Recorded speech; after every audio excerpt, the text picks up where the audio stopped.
ఓం శ్రీ మాత్రే నమ. ఓం శ్రీ గురుభ్యో నమ. ఓం శ్రీ గణపతయే నమ.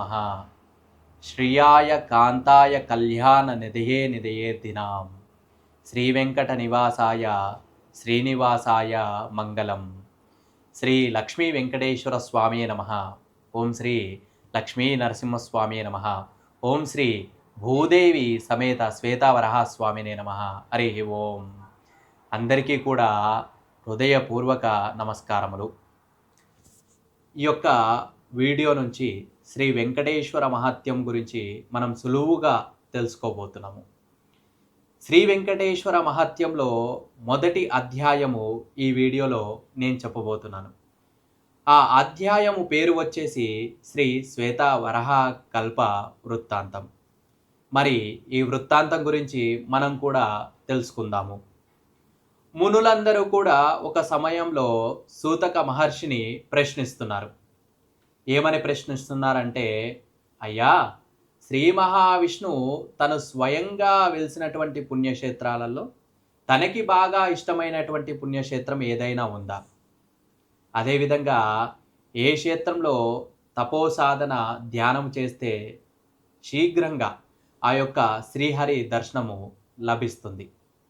ఇకపోతే భక్తులకి సులభంగా స్వామివారి దర్శనమయ్యే భాగ్యము ఏ క్షేత్రంలో కలుగుతుంది?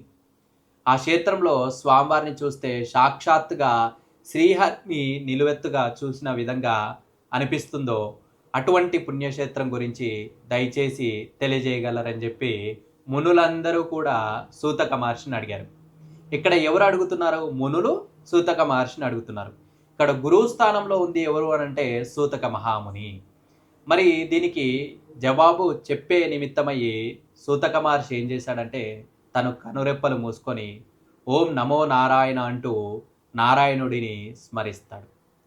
కనురెప్పలు తెరిచిన తర్వాత ఒక ఉత్సాహంతో, ఒక ఆనందంతో మునులందరికీ కూడా చెప్తుంటారు, మీరు ఎంత కుతూహలంగా అయితే ఈ యొక్క ప్రశ్న వేశారో నాకు కూడా అంతే వేగంగా దీనికి సమాధానం చెప్పాలని చెప్పి నా మనసులో కూడా సంకల్పం ఉంది.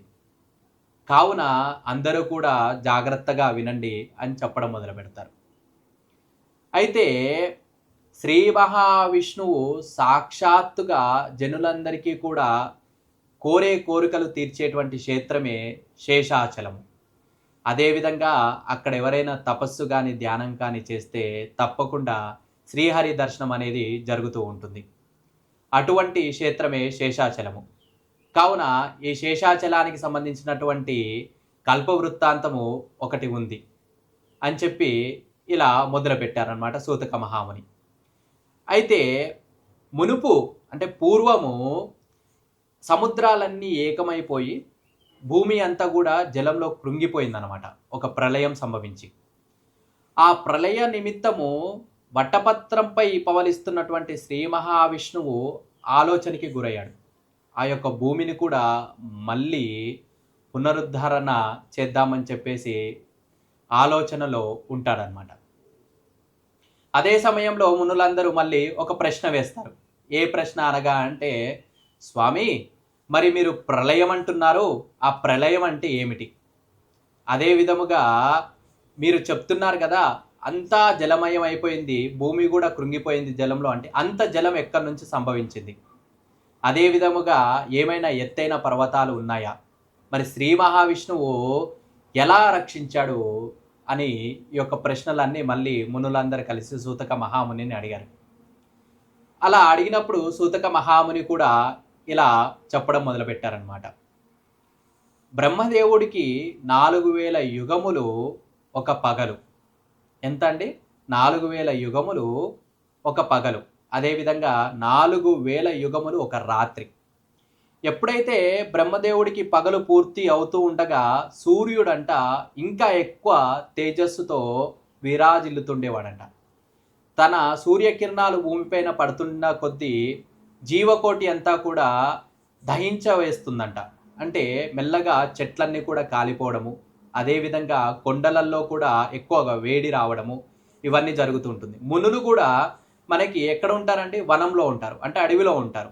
అడవిలో వాళ్ళందరూ తపస్సు చేసే వాళ్ళు కూడా అడవి దహనం అయిపోతుంటే ఆ యొక్క సూర్యుడి వేడికి అడవి వదిలేసి జనులు ఎక్కడైతే నివసిస్తున్నారో అక్కడికే వచ్చి మునులు నివసించేవాళ్ళు.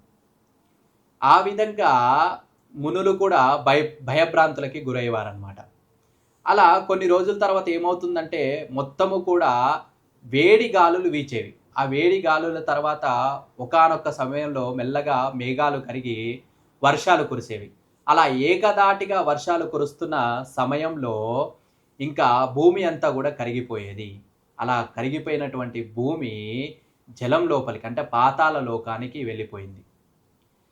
అదే విధముగా దీన్ని రక్షించ కొరకై స్వామివారు అంటే శ్రీ మహావిష్ణువు ఏం చేశాడంటే ఒకానొక సమయంలో భూదేవిని హిరణ్యాక్షుడనే రాక్షసుడు జలం లోపల బంధిస్తాడనమాట. జలం గర్భం లోపల బంధిస్తాడు.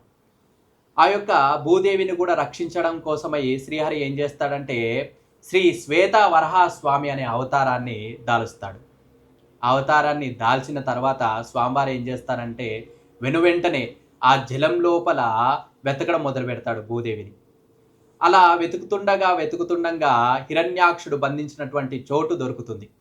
తన పంటి కొరలతో ఏం చేస్తాడంటే స్వామివారు ఆ యొక్క పర్వతాలు ఉంటాయన్నమాట. పర్వతాల కింద అమ్మవారిని దాచిపెడతాడు. ఆ పర్వతాలన్నీ కూడా బద్దలు కొట్టి అమ్మవారిని బయటికి తీసుకొచ్చి ఆ యొక్క హిరణ్యాక్షుణ్ణి తన పంటి కొరలతో సంహరిస్తాడనమాట.